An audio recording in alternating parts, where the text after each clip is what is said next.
Bismillahirrahmanirrahim. Assalamualaikum warahmatullahi wabarakatuh.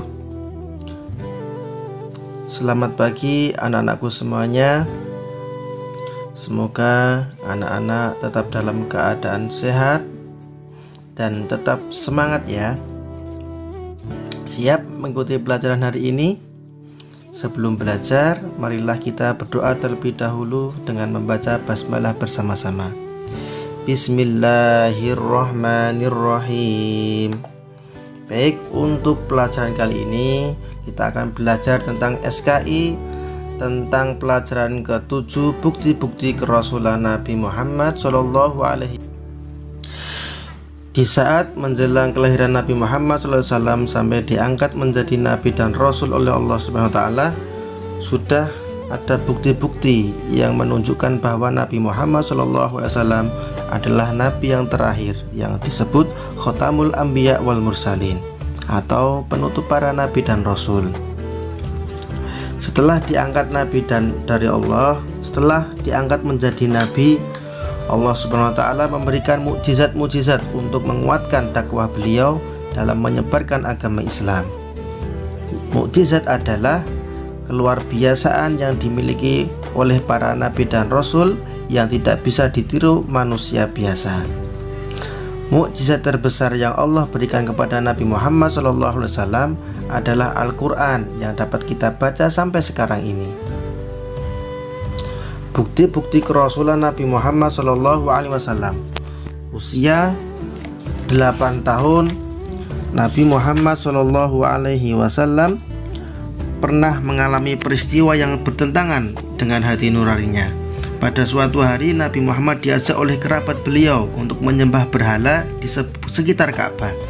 Beliau menolak ajakan tersebut dengan halus, sopan santun, lemah lembut, dan tanpa menyinggung perasaan mereka.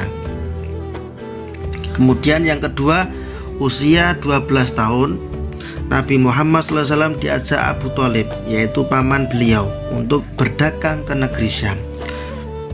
Di saat berdagang, bertemu dengan Rahib Buhairah sambil memegang tangan beliau dan berkata, "Orang ini adalah pemimpin semesta alam.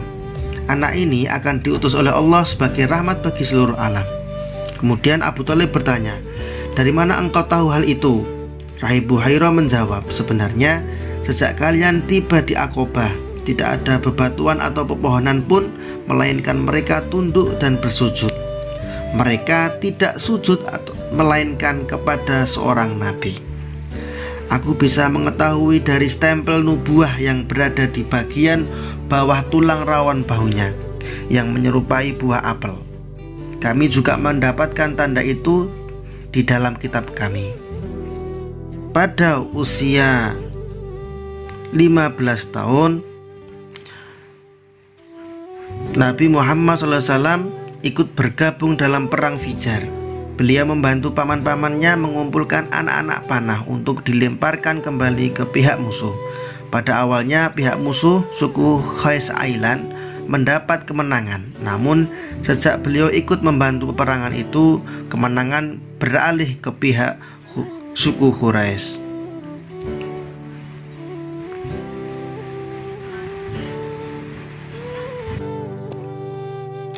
Selanjutnya, mukjizat Nabi Muhammad SAW.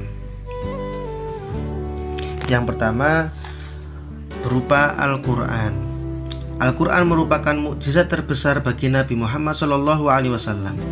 Al-Quran merupakan pedoman hidup bagi seluruh manusia. Al-Quran merupakan wahyu Allah Subhanahu Wa Taala yang akan terjaga kemurniannya hingga hari kiamat.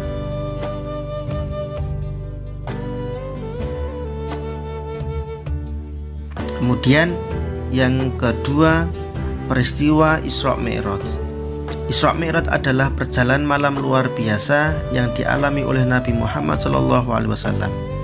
Beliau diperjalankan oleh Allah Subhanahu Wa Taala dari Masjidil Haram, yaitu Mekah, ke Masjidil Aqsa, yaitu di Palestina, yang tepatnya di kota Yerusalem. Setelah itu beliau naik ke Sidratul Muntaha. Di sana beliau menghadap Allah Subhanahu Wa Taala dan menerima perintah sholat 5 waktu dalam sehari. Yang ketiga, adalah tentang pembelahan dada Nabi Muhammad SAW. Peristiwa pembelahan dada ini terjadi ketika Nabi Muhammad SAW masih kecil. Saat itu ia diasuh oleh Halimah Sa'diyah. Suatu ketika anak Halimah yang bernama Dimroh pulang dari bermain sambil menangis. Ia berkata bahwa ada orang yang menangkap Nabi Muhammad SAW. Orang itu besar-besar dan berpakaian putih-putih. Kemudian Halimah bergegas menyusul Nabi Muhammad SAW. Sesampainya di sana, ia menjumpai Nabi Muhammad SAW sedang sendirian mengadahkan ke langit. Setelah ditanya oleh Halimah, Nabi Muhammad mengatakan bahwa ada 2 malaikat turun dari langit dan memberikan salam kepadanya.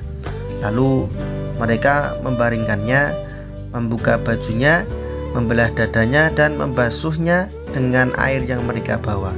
Mereka pun kembali menutup dadanya. Namun Nabi Muhammad SAW tidak merasakan sakit atau luka, dan luka tersebut tidak ada bekas sama sekali. Kemudian yang keempat yaitu peristiwa di Gua Sur. Pada waktu hijrah, Nabi Muhammad SAW berangkat paling akhir. Ia ditemani oleh Abu Bakar As-Siddiq. Putri sulung Abu Bakar As-Siddiq, yaitu yang bernama Asma, menyiapkan bekal mereka karena dikejar kaum kafir Quraisy. Nabi Muhammad SAW dan Abu Bakar As-Siddiq bersembunyi di Gua Sur selama 3 hari 3 malam. Orang kafir Quraisy mengejarnya masuk ke gua itu secara kebetulan. Beberapa langkah saja mereka akan berhasil menemukan Nabi Muhammad SAW dan Abu Bakar As-Siddiq. Tetapi dengan pertolongan Allah Subhanahu wa Ta'ala, orang kafir itu tidak melihat mereka, dan Nabi Muhammad SAW dan Abu Bakar As-Siddiq pun selamat dan bisa meneruskan perjalanannya menuju ke Madinah. Sekarang mukjizat Nabi Muhammad SAW dapat membelah bulan menjadi 2, dapat menghentikan perjalanan matahari, dapat mengembalikan matahari yang sudah terbenam, dapat menyembunyikan penyakit hanya dengan doa dan mengusapnya, dapat mendatangkan hujan atas musim kemarau atau paceklik. Alhamdulillahirrabbilalamin. Mungkin hanya ini yang dapat saya sampaikan. Semoga bermanfaat. Terima kasih atas perhatiannya. Tetap semangat belajar dan salam sehat untuk kita semuanya.